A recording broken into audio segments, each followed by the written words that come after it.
tell us about the Atlantic Council. What do they do? The Atlantic Council is a think tank in DC. But the reason that I joined the think tank and started a project called the Strategic Litigation Project is because there actually are not a lot of people that work on human rights that work at think tanks in DC. And for those that know the think tank world, think tanks basically advise governments on their policies. So they're a big source of advice on foreign policy. And I thought it was concerning that, at least when it comes to Iran, there weren't a lot of people at think tanks that have human rights as their primary background, where they've done serious human rights work or interviewed victims and survivors about violations committed by the dictatorship.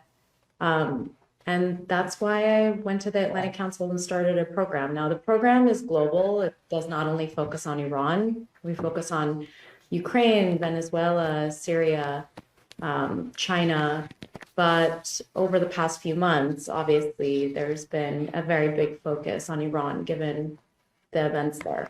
Without a superpower, whether it's the United States, China, or, I mean, Russia is not a superpower. Can there be any change in Iran? Yeah, I mean, I spend most of my time on a bit of a different theory of change, which is, I think, the actual weak spots in our globe are weak spots on Iran, are countries that believe that the Islamic Republic is just a victim of the US government. So, as silly as that may sound to a lot of people who are very, very well aware of the brutal nature of the Islamic Republic, there are states in Asia, in Africa, in Latin America that are sympathetic in some ways to the Islamic Republic. And so the way that and they would talk about sanctions and other, things that they view as problematic. And so that's why I actually spend a lot of time on UN campaigns. So a lot of people question what the point of the United Nations is and say that it's garbage anyhow and it's completely ineffectual and all that. That's okay to have that opinion, but there are a lot of countries around the world, especially smaller countries, that take the United Nations very seriously. They send their best and their brightest diplomats there, and they invest heavily in that process. And China also invests heavily in its presence at the United Nations. So I spend a lot of time there trying to basically educate member states about what is happening inside the country, and that this regime's top priority is really brutalizing its own population. And US sanctions didn't create Iran's morality police. They haven't created the incredibly discriminatory laws against women, in which I'm worth half that of a man if I lived under my Iranian passport. So basically going through that process is really helpful. And the reason why is because a lot of these Islamic Republic of Iran officials actually have business interests in places like Malaysia, Turkey. Targeted sanctions on these individuals are only as effective as the ability to make sure that there's nowhere where their money can go. And that just doesn't happen if it's only the US, for example, pursuing a policy, because we live in a world with lots of different countries and they may all have different policies. So I spend a lot of my time on that. I know other people spend their time in different ways, but from my perspective, that's probably one of the weaker elements of where we are in terms of convincing the globe that this is an outlier, that the Islamic Republic is a massive outlier when it comes to treatment of women, and that no country should be normalizing or engaging with them as if they're a legitimate government.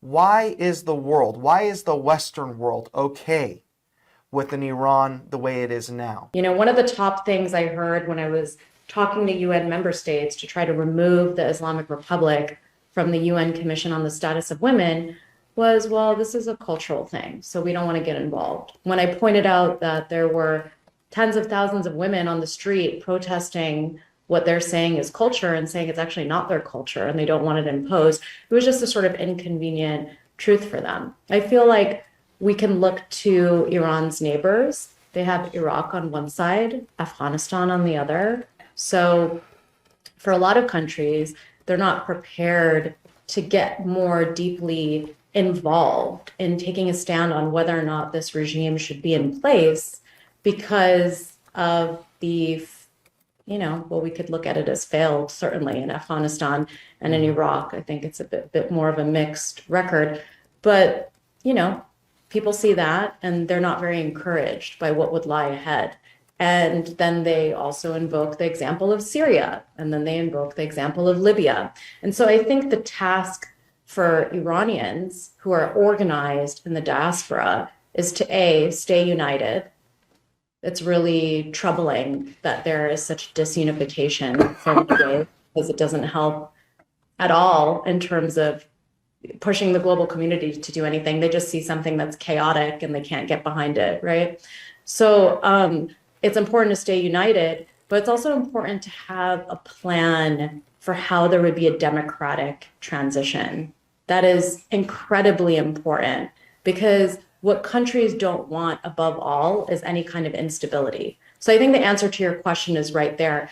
Many countries would much prefer to have a dictatorship in power if they at least know what they're getting and they kind of know how to contain it, kind of know how to control it. Do you think there's any opportunity? Is there any relief for the Iranian people against this regime? Well, when there's political will, anything is possible. And as I told Jasoo, when she was explaining to me the efforts that they were engaged in across the country, I said that's exactly what really has to happen to try to develop that level of political support in our country. But mind you, and it was mentioned earlier about the situation in Ukraine. I mean, that came about as a result of, again, political will in this country, forcefully wanting to support the Ukrainian people from this unprovoked attack on their very sovereignty. And then the atrocities that President Putin has gone to pursue in killing innocent civilians, bombing hospitals and apartments, schools, has been labeled basically a war crime by the outside world. So, I mean, when all of those things come together, you have the possibility to look at regime change.